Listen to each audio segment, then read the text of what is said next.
Phumlani Modise, the author of Lessons from Past Heroes. This is the Phumlani Modise show. I am with Bafana Modise, a very courageous, brave gentleman. Some of you will know him. He's a media personality, a social commentator, as well as a former SRC president. Bafana and I will talk about South Africa's foreign affairs. Where are we? What's going on? A lot of noise in the country as Trump is targeting South Africa. And Bafana and I will talk about that. Mr. Modise, how are you, sir? Oh, good day, my brother. Good morning, my brother. How's it, my Josie? Are you well? I'm How are well. our Yes, it's my Josie. I'm well, sir. Are we you somehow related to Tim Modise? For those who may ask Mm. themselves this question. I've heard that question a lot. You've I heard it a think I need lot.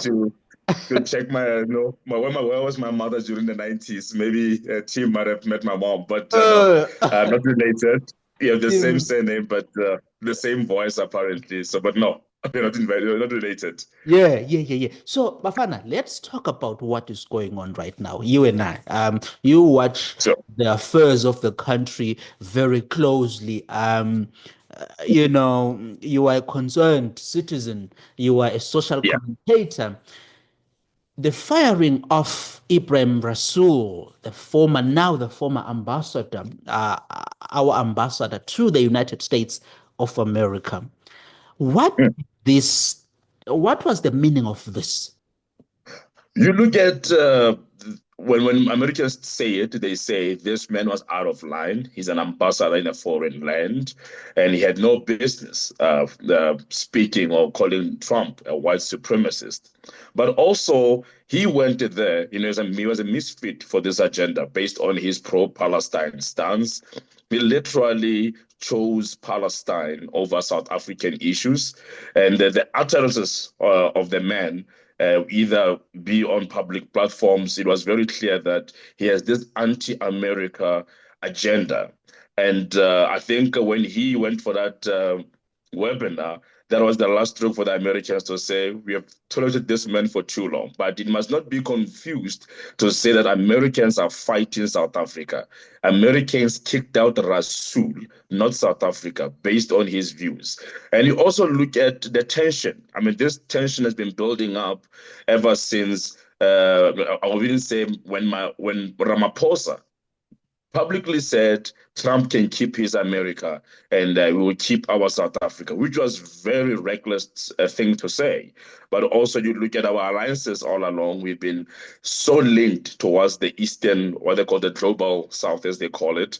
We've been our BRICS supporters. We've been even pushing for de-dollarization. Remember the BRICS currency coming up.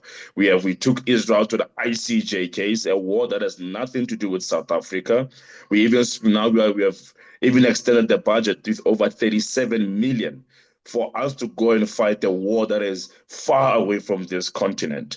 And this shows that South Africa has always been provoking Americans. And then when we get what we asked for, now we are playing victims and trying to blame AfriForum for all of this. But it started way back with Naledi Pando's utterances, with all our foreign policy being inconsistent. I mean, look at the Ukrainian Russian war. The comrades were non-aligned. On Palestine, they're at the forefront of this battle. One would assume that Palestine is a province of South Africa. And we are not saying we should not necessarily be mediators in this conflict, but it's the attitude, it is the messaging that somehow there's something to be investigated here. Why are we the only country in the African continent so passionate, so bold in addressing this issue of Palestine, yet we ignored Zimbabwe next door? Mozambique has been on fire for a couple of days. No one has been speaking about it. Al-Bashir was here, the man who's killing black people in Sudan, when he was literally escorted out of the country to safety. So even our human rights posture or PR stance that we've been pulling in the world has been one that says we are anti-West and pro the other side. And now Trump is responding. Choose your friends. Trump is responding. Um, Yeah. it's very interesting times, Bafana. Now tell me, you are saying we have chosen to be more focused and concerned about the ethnic conflicts of the Middle East and not Yeah, much about the current atrocities taking place in Africa. You could mention countries like, Nigeria, northern Nigeria. You could talk yeah, about Burkina Faso. You could talk about, DR Congo. You could, mm, Darfur, Sudan, right? You yes, could be talking about that, where there is a serious war going on there. In fact, some media houses have argued yeah, that what is going on in Sudan is in fact much worse than what is happening in Gaza, right? Right, as Israel yeah. is fighting Hamas. But why is the ANC government more concerned, more focused, more interested in what is going Yeah. on in the Middle East, especially the conflict between Israel and Hamas? Why there Palestine. is much interest? Because I've heard many, allegations there, Bafana. But Mm, in your mm. assessment, in your view, as an independent social commentator, what's going on here? Yeah. For some of us who used to be cadres, as we were called cadres at the time, when we questioned this issue of Palestine, we were called sellouts, or we were Mm. called this other way to say, you people, you are a sellout, you are a puppet of the West. Then we really asked the question, how does apartheid in South Africa connected to a war that's been happening in the Middle East for almost a century? How is it that in our history of South Black people in this country, whom were oppressed, who were killed in numbers, we in our history, Phumlani, you don't have suicide bombers. In our history, we don't have hostages. In our history, we don't have a religious undertone. Like Hamas would say, Al Aqsa is ours, the Jews will die. We don't have that narrative in our history. Our struggle was to live side by side for equality, not this one of one must exist without the other. We look at Israel, and when we were in Israel with comrades, we asked them a question. Comrades, we're in Israel now. We're in Tel Aviv. And here we are. Okay, excuse that sound, my garden guy. Yeah, okay, we back. Yeah, So continue. when we were in Israel with comrades, we said we're in Tel Aviv. We have Arabs here, we have Jews here, we have even black people, minorities. So the issue becomes that our comrades in 2001, the Durban conference, it was for the first time that apartheid was mentioned in the same breath with Israel. It was only in South Africa that this propaganda of apartheid was launched. And South Africans must go back to the Durban conference because it was only then that our leaders started becoming passionate, started wearing the scarves on their necks, and they started trying to cut and paste the history of our people into this war. Before 2000, this war, Phumlani, was known as an Arab-Israeli war, where it was Mhm. more about the Jews fighting for their right to exist. If you know the history very well, you will know that in the 1940s, Arab countries kicked out Jews out of their countries. They said, get out of our nations. You go to Iraq, you go to Morocco, you go to all these countries that used to have Jews, even Iraq. They were kicked out, right? Because this was more of an Arab-Israeli war between Arab nations fighting against a small country called Israel. And then, as time went by, they have lost the war in terms of battles and bombs and whatever. And there's something that they call electronic intifada, when they now changed the goalposts and say we are going to fight. And the narrative then became that apartheid will be that launch. And that's why people like Nelson Mandela, you will never hear him saying Israel is an apartheid state. People like Musiwa Lekota, the people who went into government in 1994, they chose to become mediators. Mandela went to Palestine and he went to Israel. This was a man who was known to be a friend of Shimon Peres and a friend to Yasser Arafat because he saw his role in this conflict as the one of mediation, ensuring that Jews and Arabs in that land live together. Our comrades today, they have become more radical than Hamas itself. Now you have people actually calling, saying they are friends with Hamas, the same Hamas that have declared genocide on Jews. Hamas is a genocidal movement. They've said it before. That is their charter. And they tried that genocide in October 7th. When they attacked their country, kids were killed. 400 kids were killed at a party. People were taken hostages. And all of this, because of our history as South Africans, has been seen as freedom fighting. But if there was no apartheid history linked to this war, this would be seen as terrorism.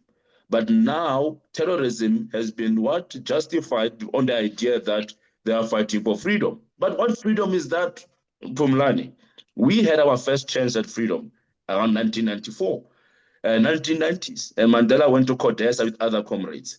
Palestinians have been negotiating from the Camp David to the Oslo Accords to the 2008, but they've never really reached a settlement because the other side is not willing to go into a peace agreement with the Jews because they see that as a sellout move.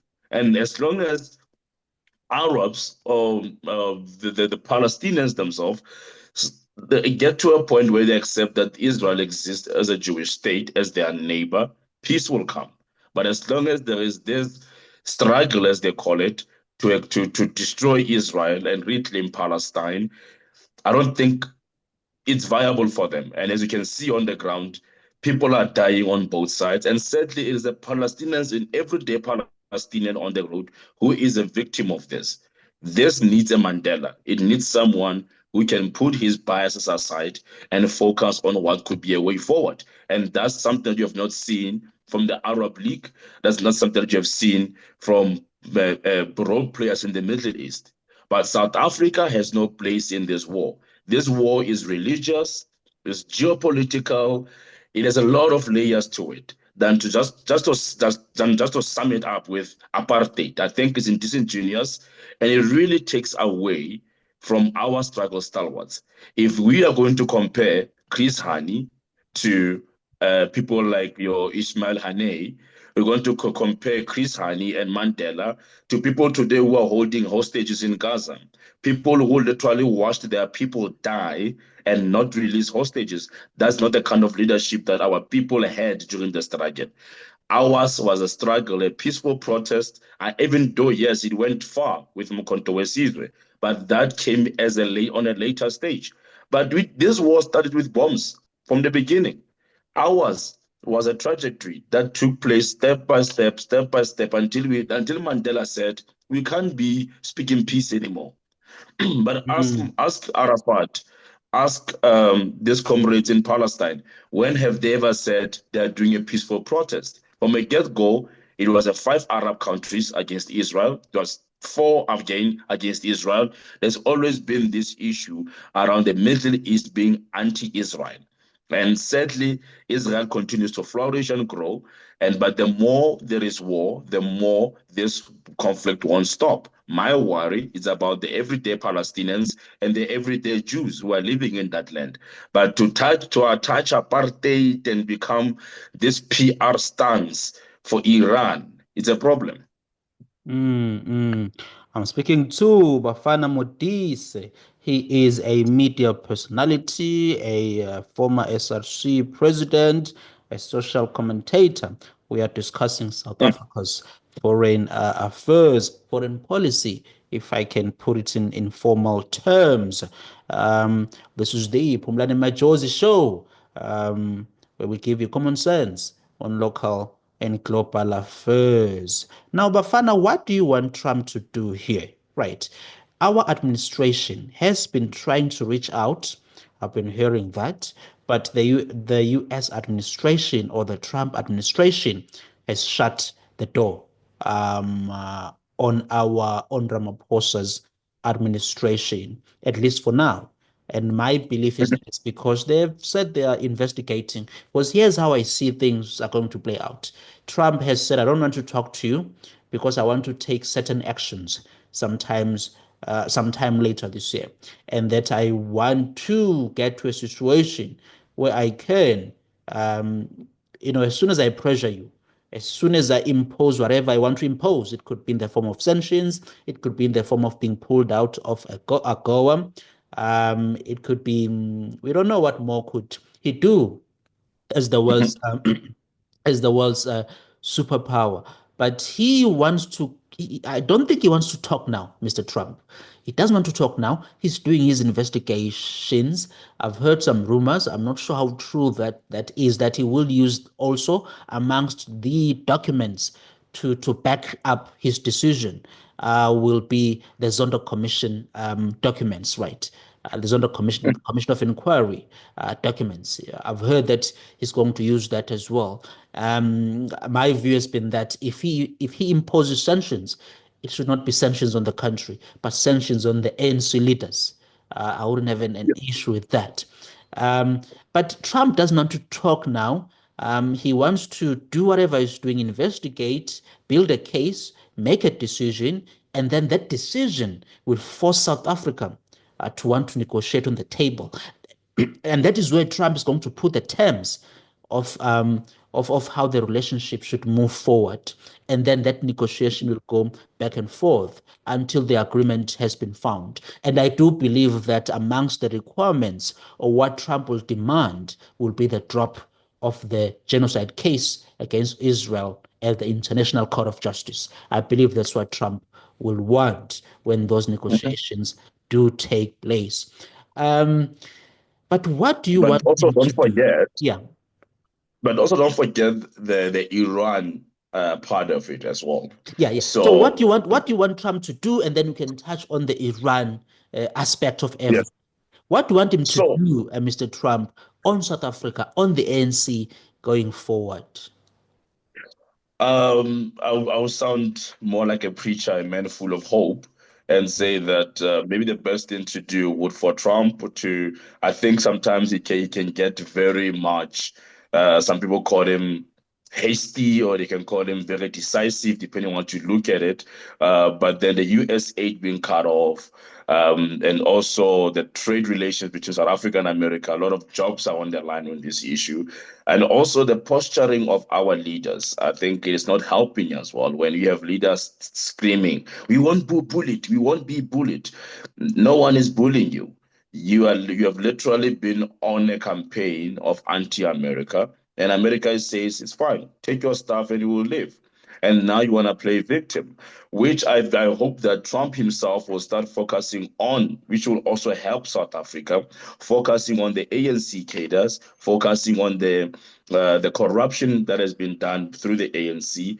Also, this foreign policy of ours. I think we need to start really looking at what's happening in DECO.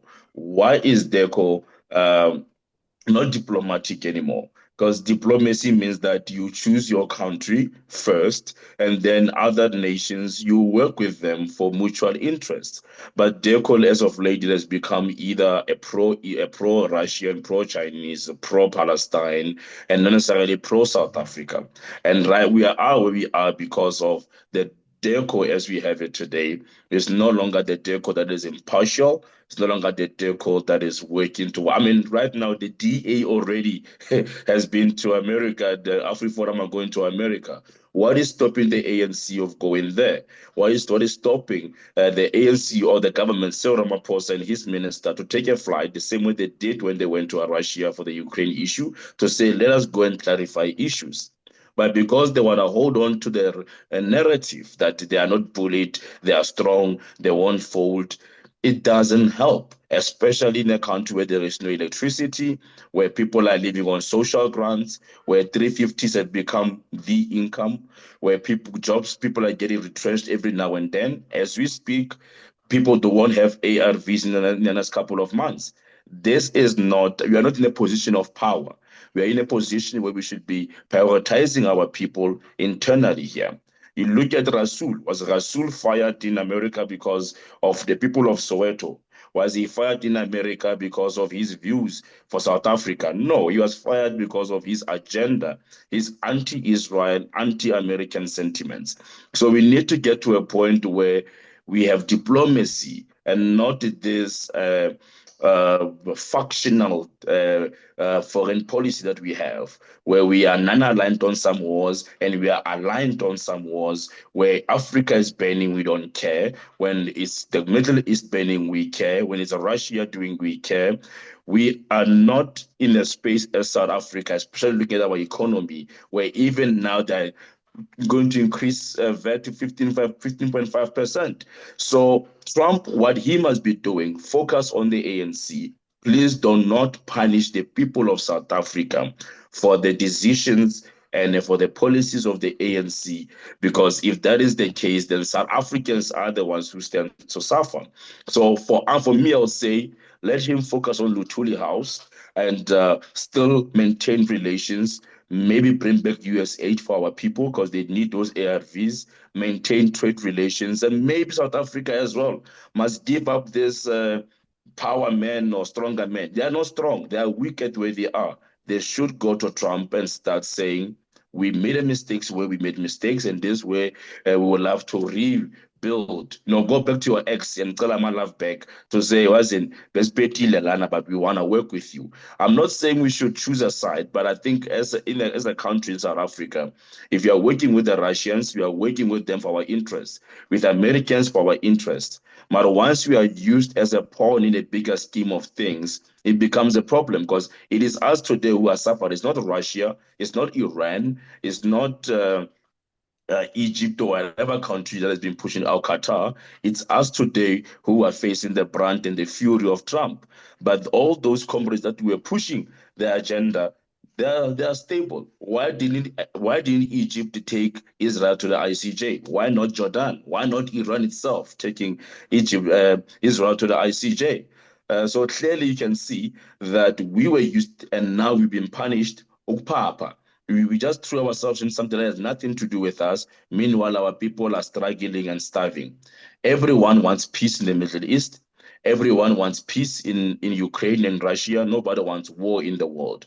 But it is wrong to choose a side on one war and not to choose a side on the other. It's stupid to say I'm non-aligned on Russia, but on Israel and Palestine, let's take them. There is genocide happening. We have been to Israel, me and you, and you have seen that land. We have been to Tel Aviv, we've been to Jerusalem. And all of these things, when you get the people are like, but you can see for yourself, where is this apartheid? These narratives that have been pushed by our ruling party, this anti-America, anti-West sentiments that have been pushed by our leaders, now they are paying for it. But let it not be South Africans paying for it. Let it be the party that has been pushing these policies. Hopefully, Trump could literally help South Africans as well to literally get to the cracks of the Zondo Commission. Because to this day, there is no single judgment, there's no arrest that has been done ever since the Zondo Commission. So maybe by Trump fighting the ANC, he will equally be helping South Africa. Mm, mm. Ah, fascinating times, Mr. Modise. Now let's talk about well, I will slightly disagree with you on when you say they should be going Ramaphosa's administration. They should be going to Washington to talk. It's hard, especially as a government leader and the top administration. It's hard to go there without having received, you know, some sort of communication before as to say for those guys to agree to meet. I think it's better if you are going to leave Johannesburg or leave Pretoria, knowing very well that You'll be accepted. next week on Monday, I am meeting XYZ. That meeting is on the calendar. Then just to go, no one has answered the call. No one has scheduled a meeting with you. You are going to wander around the streets of Washington, D.C. It's a nice city. I know I've been there. But at least if you're a government official, you've got to have something set up before you go there. So I think that's where I would. Yeah. So for me, I just think they need to.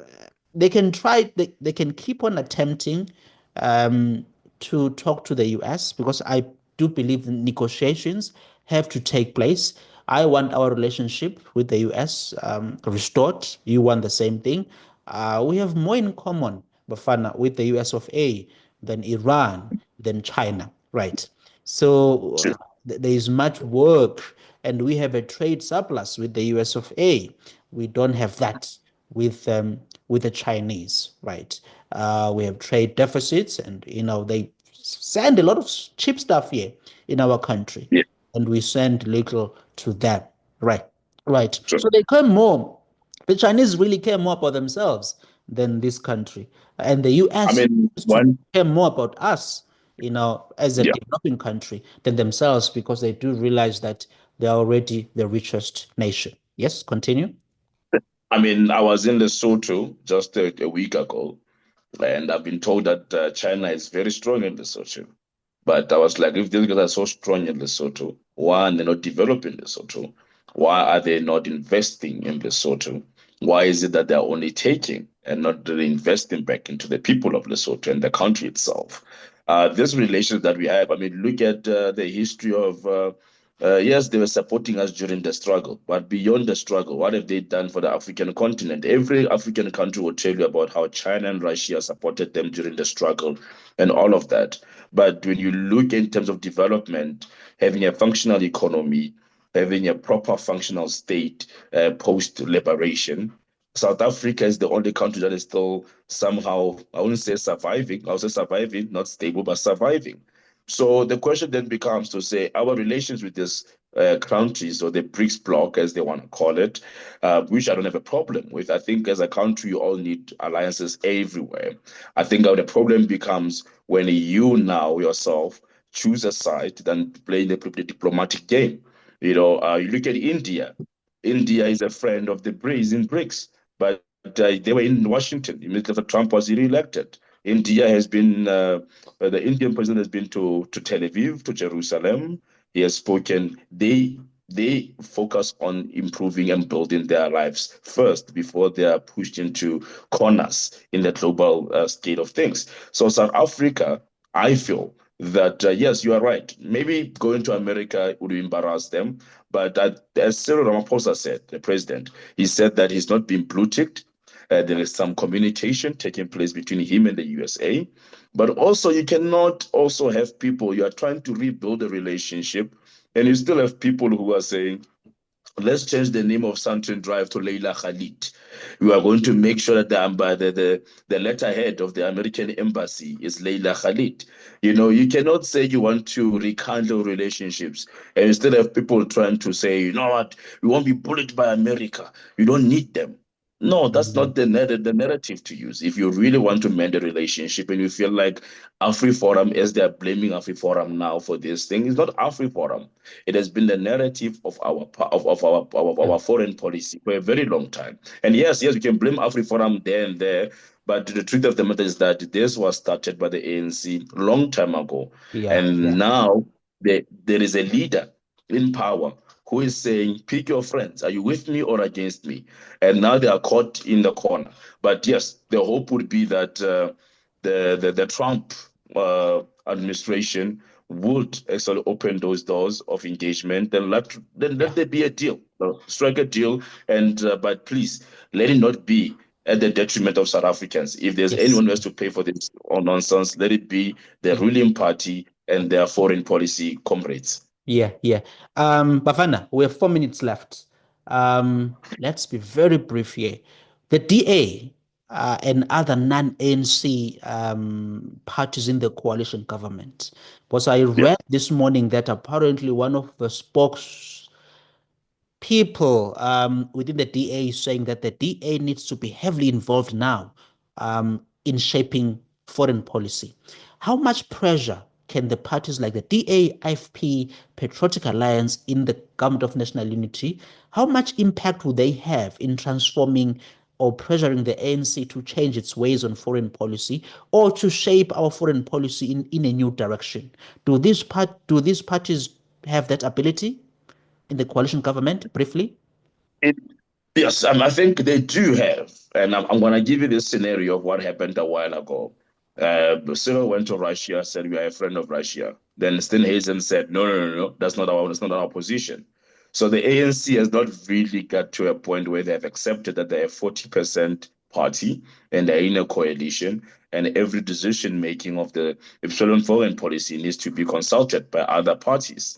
So the hope before the announcement of the cabinet, one was hoping that we would have a balanced diplomatic minister in that position and not necessarily an ANC minister, knowing already what is the policy or the foreign policy of the ANC already. We already know it.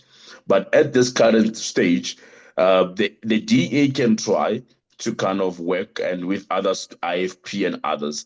But in South African political space, where when you sound revolutionary, you are more, when you sound anti-West, anti-white, anti-whatever, yeah, you're a leader. But when you sound more of what about our economy? What about whatever? Let's work on that. You looked as if you're a white puppet. You want to suck up to white race. So people like your IFP, your DA, they can try, but I hope that's my view. I hope that with the coalition government they could apply pressure, but with the ANC having Al Jamaa party there and having some other smaller parties that agree with these policies, it might be hard for them to literally have any impact on foreign policy. That's why Queen Mamu Helen Zille even said she must have her own delegation going to the United States to go and Mhm. see what they can do to Yeah, fix yeah. this. Yes, So, yeah. but for them, as member of the coalition within this government, they can try, They can but try. They can try. Yeah, yeah. they can try. Definitely, they can try. They are actually the balance in all of this. You need someone to say, no, it's And I not think they us, it's should. them. Yeah, I think They they should continue doing the same thing. yes, I think they should. They should try. They should throw themselves in. They should be Yeah. brave. Bafana, I strongly do believe that reshaping our foreign policy, they would not lose votes on that. Because I think the loudest pro-Hamas, sites that pick, people who support certain, you know, Agendas. agendas on the global stage. They are largely in the sort of in the elite world, not ordinary South Africans. So South Africans No, would definitely. okay. But South anyway, Africans care about Bafana, jobs. yeah, awesome. Thanks, my brother. Great to talk to you, sir. Okay. No, thanks, my brother. Thank you for having me. And yeah, I hope South Africa gets better with time and we can see the new branch of leadership rising up for the sake of the future of this great nation. Awesome. Thank you, sir. Chat soon. Thanks, my brother. Ciao, ciao.